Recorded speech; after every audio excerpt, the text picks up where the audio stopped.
Dun, dun, dun, dun, dun, dun, dun, dun, dun. Straight up, I'm serious. I fucking wake up with that tune in my ear. It's almost annoying. It is, I'm serious because everybody should know that I'm straight up and I'm serious. Yeah, it's crazy that song. It just gets in there, you know. It does, doesn't it? I chose it. My brother created that track for me, and then I'm using it, and we're married to it. We're gonna keep it. We're gonna let that I thing like it. just sink all the way into people's I souls. like it. Who's the straight up I'm serious sample? That was me, right? That was me doing that. There you go again with that shit. You know, everybody know that's Eddie Murphy. That's Eddie. Wrong Eddie hand. Murphy. A lot of people don't realize this. I get a lot of work doing voice double work for Eddie Murphy. When he doesn't want to show up and like do like a podcast or something, I'll pretend to be Eddie. If you close your eyes, think about it. Close your eyes, listen to my voice. Same thing. All right. It's Oh, I'm Gumby, damn it. See, same thing. there. Yeah. Let's put a banana in his tailpipe. Damn it. Same thing. I grew up listening to Eddie Murphy albums. My mother, she was such an excellent mom. Bell Pepper Burger. Same thing. Same. Put a same big old exactly. clown in your butt. You remember that? put me in your butt. Nobody knows about the Boogie in the Butt song, man. Yeah. Nobody knows about Boogie in the Butt. I think everybody's all talking about My Girl Wants to Party all the time. People forget about Boogie in the Butt. The Boogie in the Butt was like the best thing ever. And yeah, when Eddie can't make a podcast, they call me. Stop it. Now. Put a ring in your butt. Put a machine in your butt. Put a big old clown in your butt. In your butt. Put everything in your butt. On that shit. Hey, welcome to the King-Abrams show. We made it. This is our 5th week, Dr. Brian. It's crazy. You know, they always say, well, you know, they say that podcast couples usually break up after the 4th episode. So the fact that we have outlived the majority of podcast marriages in cyberspace. So I think that's, you know, it's promising for us, you know. We're I'm excited. I'm excited because this shit is let's say technical phrase would be funner than a motherfucker. Yeah, okay? No, it's a good show. Yeah, good show. The King-Abrams show. Feedback so far has been pretty good. People are telling me, it's like, yeah, I saw that show. It was funny. It was good, you know. And we feel like it's good. I feel like things are happening. Things are moving. Well, people like talking about sex. We talk about sex, comedy, and science. So what we're doing is, and people like to laugh. So we talk about sex, and we're both pretty, I would say unconventional. I'm pretty unconventional when it comes to. And I sound just like Eddie Murphy. So it works really well. Stop it! Oh my god! I need you know what I need? I need a fucking horn. I need like a fucking sound effect. Yeah, I feel like that's going to be my running joke for this episode. Is I'm just going to keep making callbacks, and the people who are listening to this podcast only, they're going to be like, "Wait a minute, I thought that was Eddie Murphy," because they have no idea. But the people who are watching the video, the live stream, you know, they know. No, it's 5th week. It's a good show, comedy, science, and sexy stuff, and that's what we like to do. So what we do, so we're both science authors and comedians. And what we do is we pick apart what popular culture says about sex, what science says about it, and expose why it's hilarious. And so typically what we will have as guests would be comedians or medical professionals. And I'm super excited. I'm not going to name drop yet, but we have a hip hop, like a hip hop legend slated on deck for a May show. And we just want to shout out Justin Hires from CBS's MacGyver is going to be on the show next week. And so, yeah, all this talk about our podcast, like I'm having a great time and it seems to be going in the right direction. And if we end up fucking eating shit on it in the end, then it still will have been a fun experience. I And I'm feel just like, gonna blame it all on your yeah, fucking Eddie Murphy voiceover it references. could be. I could have did more donkey. That would have been it. No, if we ever eat shit on this show, I can guarantee you the rating's going to be super high. Really, that's going to be Okay, I'll take people. that by That's any going to be means the necessary. yeah. The when we talk about sex and shit eating, Okay, that's a no, yeah, yeah. No, you don't want to go yeah. that far. Okay. We'll Anyways, go Eddie out. Murphy We'll said go that. out with a real bang. Eddie Murphy said that. Yeah, it's been good. It's been real. We got some great guests lined up in the future. Yeah. Good things are happening. Sam, you're working your magic. I do my little thing. I don't even know what I do. I don't know why I'm Hey, on this show. what did you To be do? What honest. have you been doing for the past 7 days? How's your sex life this week with your hot ginger wife or Oh girlfriend yeah. rather? I gotta say, so our sex life is great. It has been really good. We moved into an apartment for the first time in 5 years. We actually, listeners might not know this, but my girlfriend and I, we lived on the road for a long time, traveling around, gigging. I'm a comedian, or I used to get a lot of road gigs. We'd just be on the road all the time.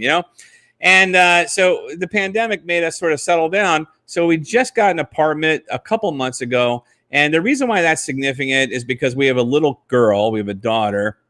She's 4 years old now. It's But adorable, by the if, way.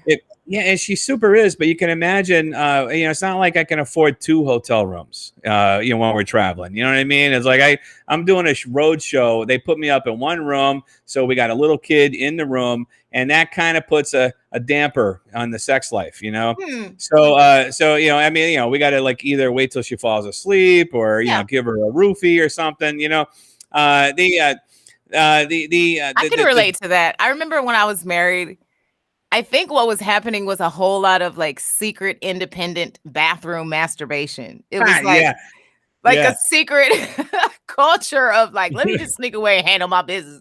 So pretty much it's like every morning it's just like, hey, daddy needs to sleep in. Will you guys go to the kitchen and do what you gotta do or whatever? Anyways, but now that we have an apartment, we got 2 bedrooms, kid has her own room, and it's just been, it's incredible how much sex we're having compared to what we were having, before.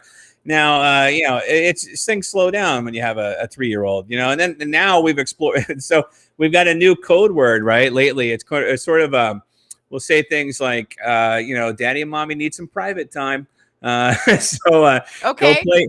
go play in your room, go Right, because turn she's on. old enough now to go send her. Yeah. Yeah.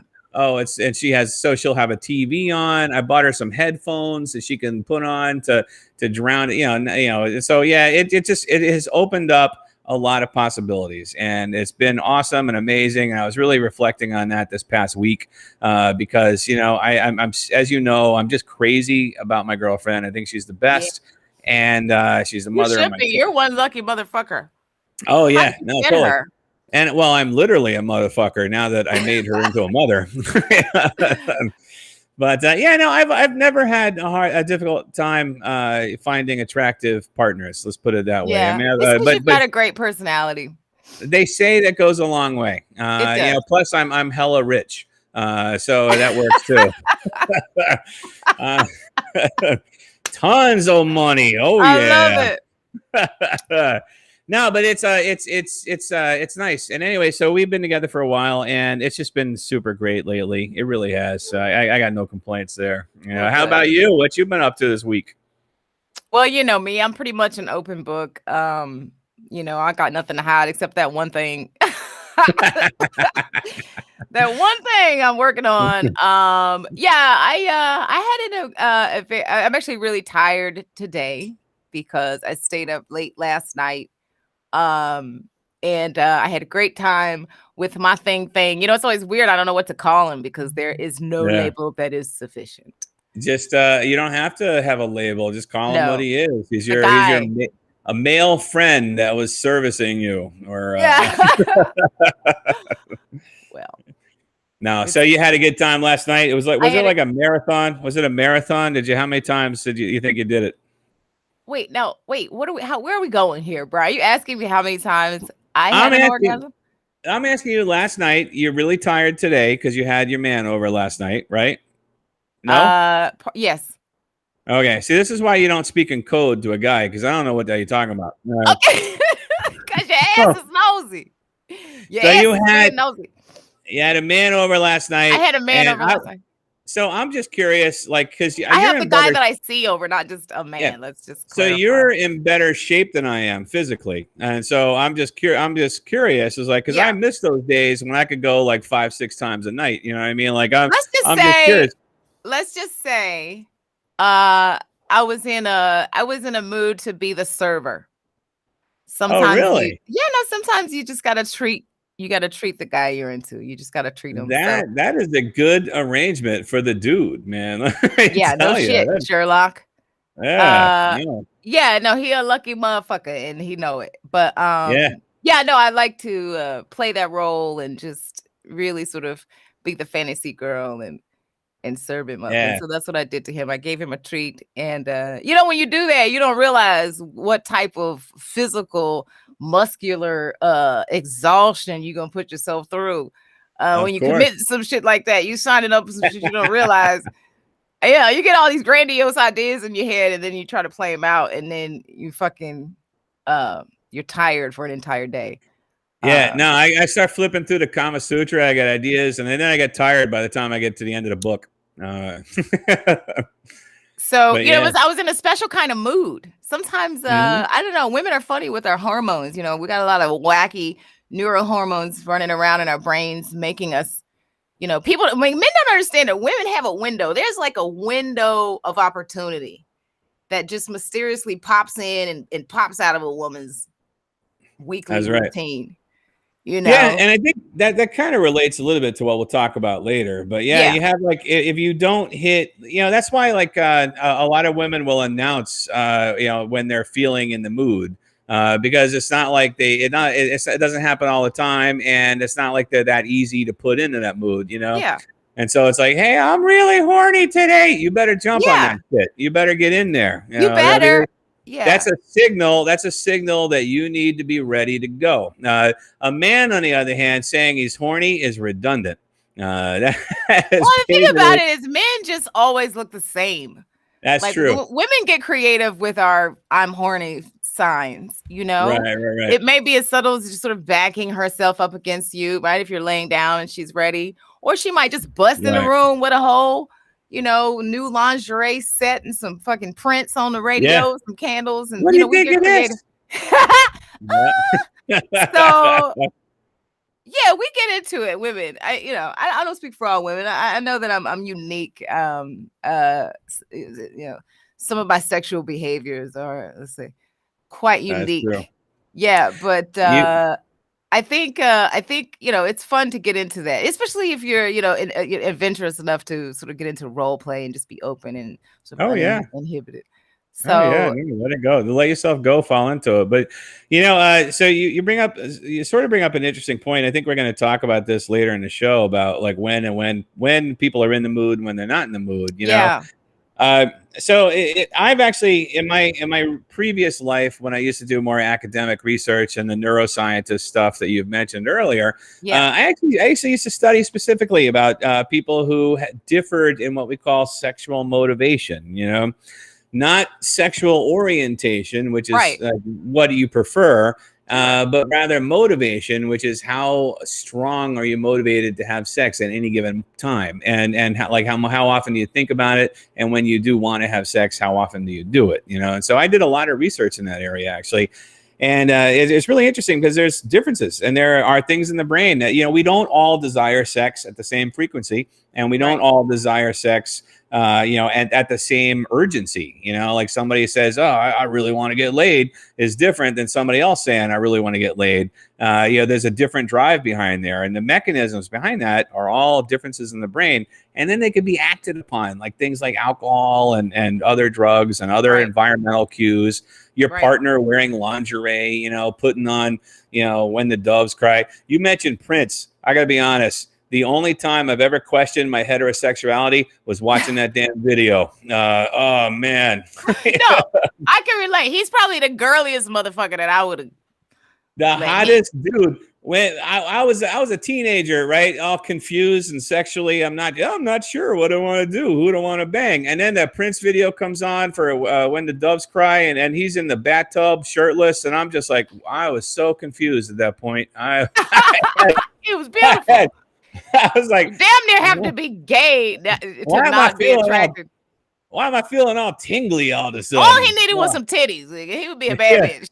That's right. Oh man, if Prince had some boobs, I'd have been a different. I have a different life right now. Let me just say that I'd be. Well, hey, listen.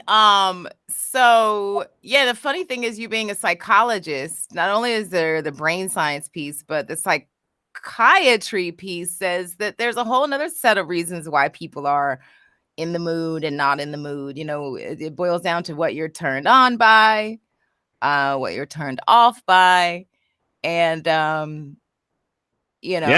for me, like when I was talking about last night, just sort of being that sort of, there's a difference between being submissive and dominant, and I'm attracted to both layers. But so right. last night I played the submissive piece, right? You're just serving up someone, and that's a huge turn on for me. And I think for some people, it's just not. It's Yeah. maybe a turn off. But here's one thing that's for sure: when people drink, boy, do they get horny. Yeah, it's not universal, but it does affect most of us. Alcohol loosens inhibitions, and a lot of us have inhibitions regarding our sexual behavior. So it's like a societal thing where, like, I feel like I can do things that I don't normally do. Like I'm gonna make out with this stranger, or I'm gonna want to, rip my shirt off, or whatever. Whatever. And then, of course, we do get the physical sensations where our body starts to feel different, and we do actually like get all heat and get hot and bothered and everything. It does happen. Well, yeah, Alcohol is a lubricant in more actually, so ways than one. it's alcohol is definitely a lubricant. Listen, I was sober alcoholic. People that know me know that I had my last drink was August 3rd, 2013, where I was driving and drunk as just driving with one eye open, and I hit a motorcycle cop. Uh, Yeah, oh, and so I got in oh. big, big, big trouble. Yeah, it's like the Yeah, worst thing you could hit, really. that's It's right. like I mean, it can't maybe get any worse than that. maybe a bus of orphans. That Yeah. would be like And oh so, yeah. yeah, I know full well that alcohol can be a sexual lubricant. And in fact, according to Minnesota law, there is now a new loophole that I want to let. We have our first news correspondent, Deborah Wynn. Samson, if you could bring Deborah in. Apparently, there's a new loophole that essentially says in Minnesota, if you get drunk and somebody rapes you, then it's your own damn fault. So there's Deb. Deb, give a warm welcome for Deborah Wynn, guys. She's broadcasting from Los Angeles. Am I right or wrong? What is this nonsense? Something called an intoxicating loophole, where a victim who was too intoxicated, if she consented, she can't claim mentally incapacitated. So if she drank before her encounter with that person can be charged with a lesser criminal charge. With a lesser criminal charge. Yeah, especially if they're trying to prove mentally incapacitated.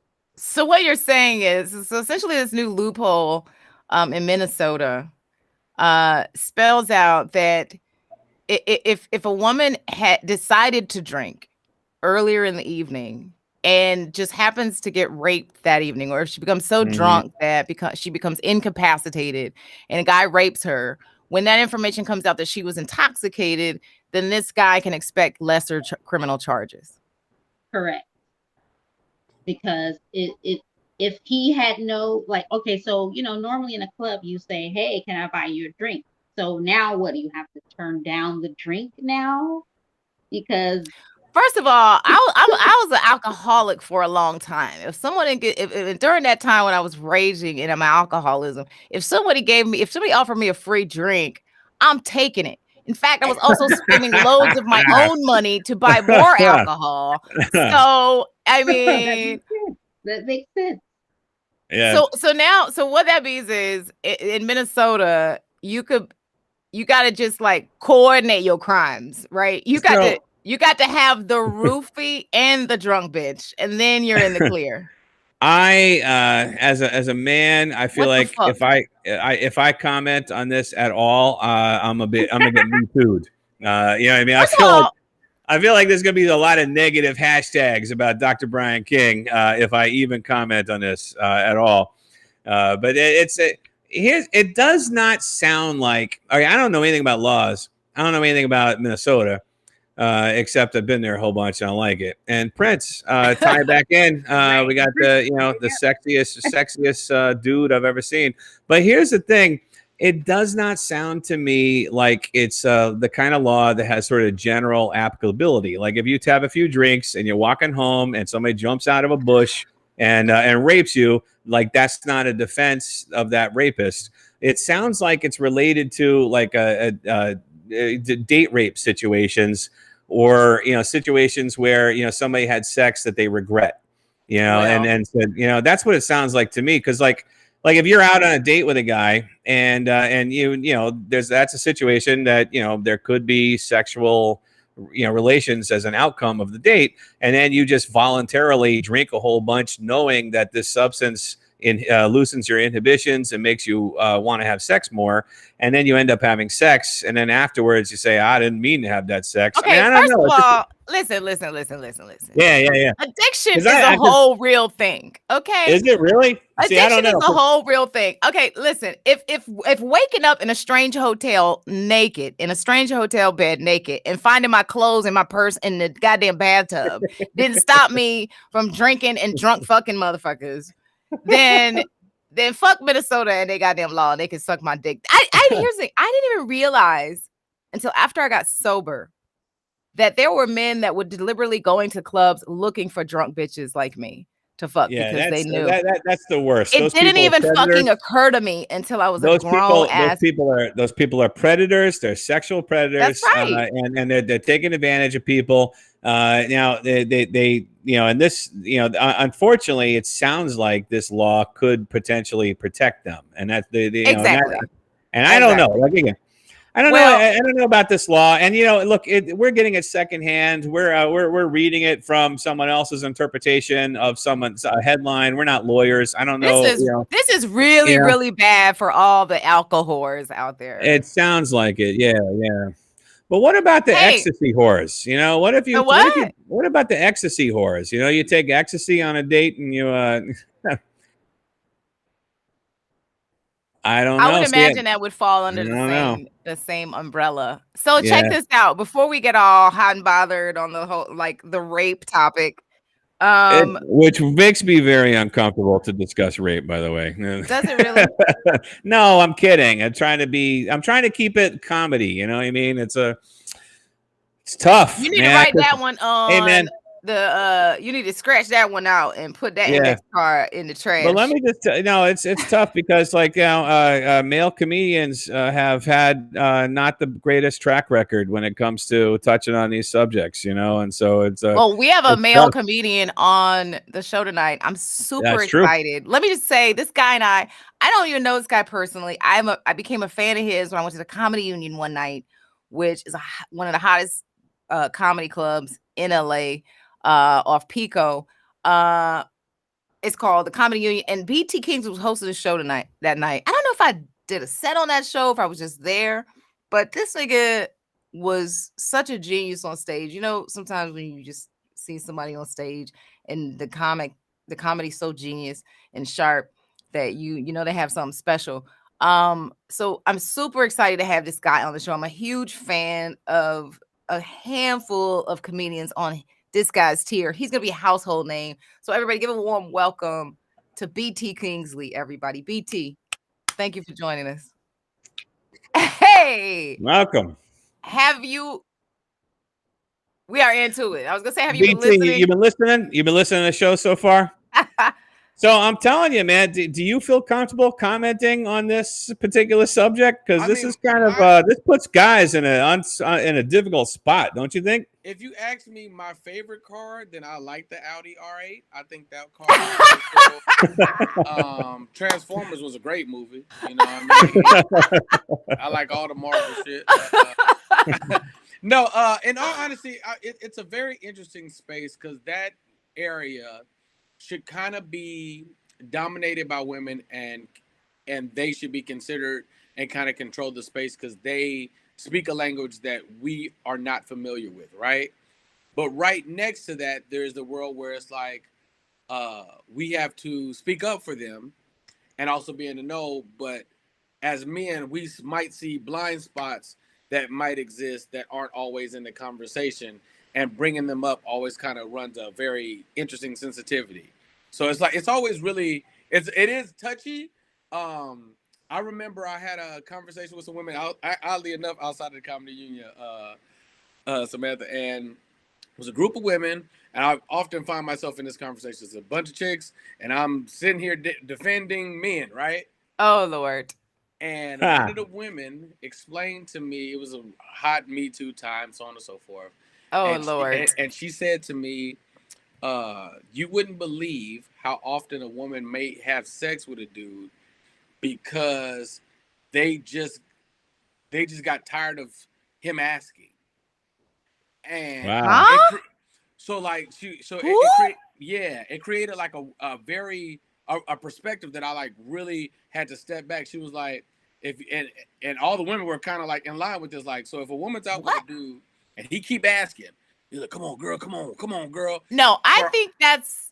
Wait, so you telling me that we could just like sort of beat down your defenses? Eventually, you give in. I don't think so. I don't think like so. that. I think what's more likely is that whoever these two people are that finally hooked up, this will have been a result of the woman having become familiar with this guy. He just was around, and so she ended up liking him and developing a crush, and then finally decided to fuck.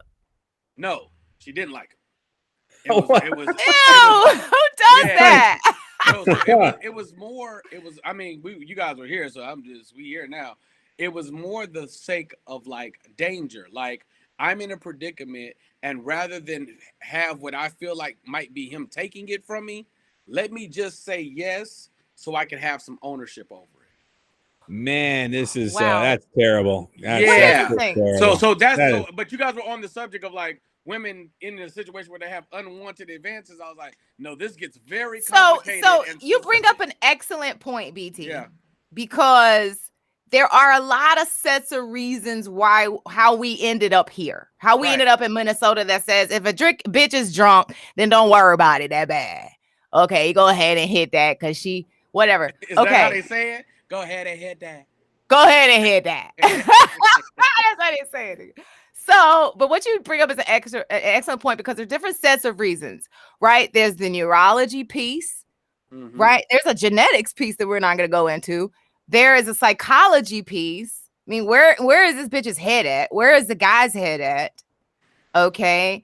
And also, okay, and so that's the piece that I want to that you're digging into because like how do we get from the 1930s and the 1950s when like you're like they'll burn you at the stake for being a witch if you ask your husband to have an orgasm, like please help me have an orgasm, like bitch you're a witch, fire upon you. Right. And then here to where bitches are like giving up pussy just because they feel like he's asked too many times. Yeah, that sounds crazy, but on it is awful. Come from this country, I understand how broken a person's psychology can become. That is absolutely awful. I agree, King. I agree with you. And Abrams, that's how I felt. I was like, oh wow, I understand how you could have made that decision. Like, so wow. I personally don't fuck women that have been drinking because I don't drink alcohol, but I provide alcohol as a bartender. I will not fuck a chick that's been drinking. Exactly. I will let you stay tonight. Let's be clear though. I'm still a real nigga. I will let you stay tonight. I will let you get naked. I let you lick these balls a little bit. No, I won't touch you though. But in the morning, No, okay. In the morning, I'm trying to take you the fuck down because I took care of you. Don't you ever? That's commendable. I mean, it shouldn't be commendable, but it is. Yeah, I think I deserve a little goodbye head. You know what I mean? There it is. It's a shame. It's a shame that the behavior of some people. No, it's a shame the behavior of some people is so absolutely terrible that we commend people for just being regular. I'll see you later. You were so nice to me. I was like, yeah, baby girl. Oh shit! But also within that, I live in the streets, you guys. I started choosing recklessness a long time ago. I'm the dude that'll invite all the chicks back and let them get drunk and just see what happens and see if they get to touching each other. So I'm that guy. There you go. Yeah, and it don't always work out. Sometimes you just got to clean up a lot of throw up, but sometimes. What?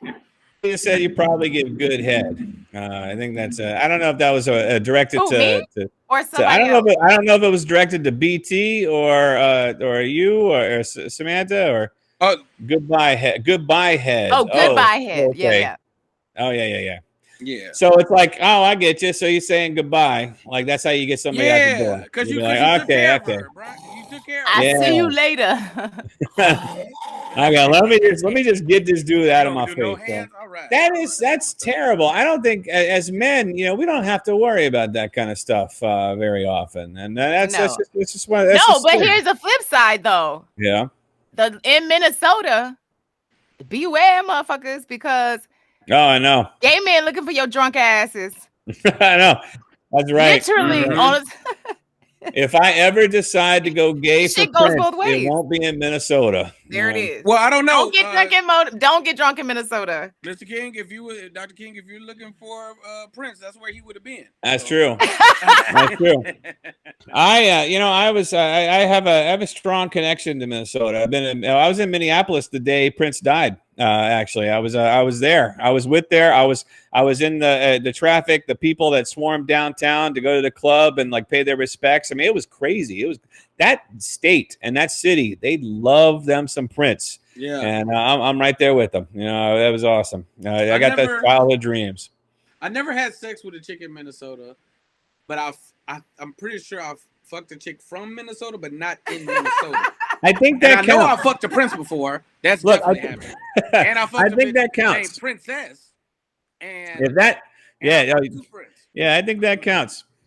The easy way to make your 50 state goal is just to bring somebody with you as you travel. That's how you do it. I don't know do you want all 50 though? You want to be able to check them off. It's just a little scorecard. I'm well traveled. I have knocked them down in a lot of states. I don't know if I need all 50. South Dakota, I'm good. I don't think I need it. Yeah, no, and plus you can like blow through like Wilmington, like Delaware. It's like you can. I'm like why do I need to stop in Delaware just to go to some truck stop to satisfy my list? I'm good on Delaware. I feel like we just got on a different subject, but that's all right. Put that one on the card. Yeah, Minnesota is one of my favorite cities. Said somebody. Either one of us said it wrong. Minnesota is a good city. Minneapolis. Hey, BT. Yes.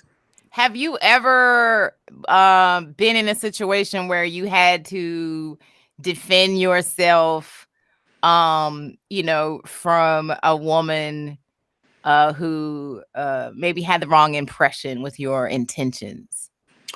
No, not really. Women are normally very comfortable around me because I'm never really hard up for no. We cussing on here clearly. I'm not hard up for no pussy. So like, I get a fair amount of pussy, and they kind of sense that from me at all times. Checking off countries. Yeah, so they don't really get that. What I have had is the confusion of you thinking I was trying to holler at you because I'm a flirt. That has happened for sure. Sure. He tried to holler at me or he was trying to get with me. I'm like, no, but I just be saying shit. Right. Yeah. I mean, I can relate to that, but you would have hit it if she had a. I'm not committed to that. That's like the attitude are with the chicks that I have wanted to hit that I looked and like, no, you. I that always works out. That's a short list. That's a short list, but the chicks is like, I have to have you. That's a short list, but that's always worked out. The chicks that I'm like if I meet you, Samantha, and you with a friend of yours, and I'm like, you know, flirting because I am flirtatious as hell. But then I try to holler at you, and then she come back to you and be like, he tried to holler at me. I was like, no, I'll just be talking. I actually like her. I was having dudes just talk, and it's just, you know, let one bite. Yeah. No, I think it's like, with guys, let one bite. yeah, with guys, it's like a numbers game. You know, with guys, it's like a numbers game. Like you have to throw it out there as many times as possible because you never know when it's gonna stick. It's about availability. You know? Men fuck based on availability. Exactly. Women fuck based on their physical / emotional needs. It's the exact opposite. For women, it's like they're constantly being offered dudes that they don't want. Yeah, there is an onslaught of penis that happens when you walk in certain, environments. It's just penis. Ain't nobody, with very few exceptions. It's a different game. Few exceptions. Yeah, very few exceptions. Ain't no dudes walking down the street getting whistled at, getting yelled at from cars. It just doesn't happen. People ain't throwing it at us. Unless you're like a rock star, BT, like that's the thing. Like that's the thing. We're both comedians, It's like when you get famous, like maybe at that point, then you have to start saying no. But until then, it's like you're just trying to throw it out there and see which ones say yes. But King, in Minnesota, I am famous. In Minnesota, I'm famous as shit. Then go to Minnesota, man. According to this law, you just got it. You got extra potential in Minnesota. Okay. BT, like I ain't got no problems. No. Like what you guys? I'm getting hoes. It's a fair point. You guys are making a fair point. But I will definitely not have sex with a chick that I might want to, and that she said okay if I feel like it's going to be drama or an issue in my life. Mm-hmm. Like if anybody knows me knows like I don't fuck comics. Like it's just a thing that I don't fuck comics, right? Because you shouldn't. Yeah. Because you know why? I might sleep with the chick that came to the show. I might be trying to mess with a waitress. I don't need you guys are my sisters. You guys are safe from my wrath. Everybody you don't want to have things go wrong where you work. I mean, comics are your coworkers, I used to book shows in Hollywood, and I'd have a comedian come up to me and say, hey, please don't book me with so-and-so because we used to date. And you know what? I'm just not going to book you, period. You know what I mean? Like because that's too much drama for a booker to have to concern. Yeah, I mean, it's too much, It's like just stay away from your coworkers. That's all. Just so we're clear, Samantha, I want you to know I have picked up on all the semi-slight player shit that Dr. Brian King has said. I've picked up on it all this little sneaky fly shit that he's been talking. Sneaky fly shit. I've heard it all. Yeah, back in the day, you know what I'm saying? When I used to have 5-6 times, I ain't never had no problem getting badass Ginger to love me. Like I've been listening to all this shit. I'm actually rich as fuck. Yo, I see he really is hitting that player button. His wife's so you put a black light on that couch back there, it's all kinds of stains. Sarah. Hey. Yeah. How y'all? Man, this is much fun. I just figured that was a great opportunity to plug Samantha's book, The Complete Player, which will teach anybody who reads it how to become a player. BT, read this book, man. BT. Mm-hmm. The same advice we gave to Pierre, who claims to be the biggest player in the game. Nigga, you can complete your playerism by reading my book. Hey, pick it up. Hey, scoop that up. I love hearing women's point of view on it too, because y'all see loopholes that men don't see. It's always a loophole. Samantha wrote a book. Samantha wrote a book trying to explain why players do what they do, and at the same time, wrote a guidebook on how to become one and what to do. Right, that was not my intention. And now By the it's way. like, and now you need to add a chapter about going to Minnesota with a bottle of tequila. Oh Lord, I gotta do the second edition and add the Minnesota loophole joint. That's Come on, right. man. You hit a stage in Minnesota. You come in, you do comedy. Ain't that many places to go in Minnesota. If I do a show in Minnesota, come on, baby. Who else is here this weekend? Hey, so BT, what you got going, man? You have this amazing show. Let me first just say he has this podcast called Run and Gun with my friend Jay Phillips, comedian. These guys talk. What they do is they pick a fantasy football team in 20 minutes or less, which apparently is an amazing feat. I have no idea, but I'm still so entertained by these niggas. Just funny as hell. Check it out, BT. What you got going, man? Oh man, there's a lot of stuff. Yeah, we do Run and Gun every Tuesday and Thursday at 9 a.m. It's like the drive to work show.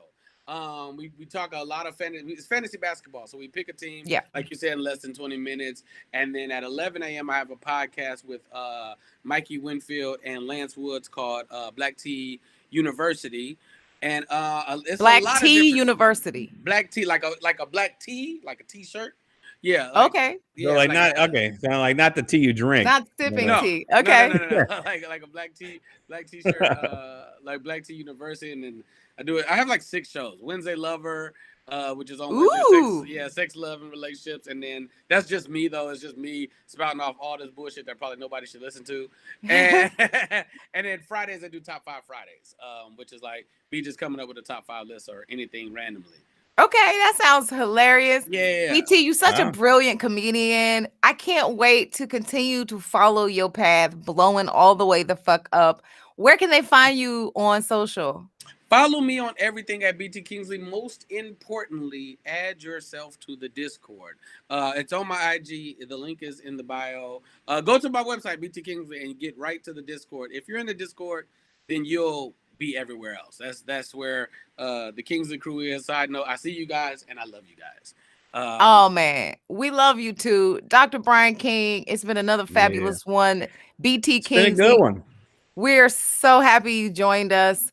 And then shout out to Deborah Wynn, our new news correspondent. This has been another case of the King-Abrams show. We out. Bye-bye. Bye, you guys. Straight up, I'm serious.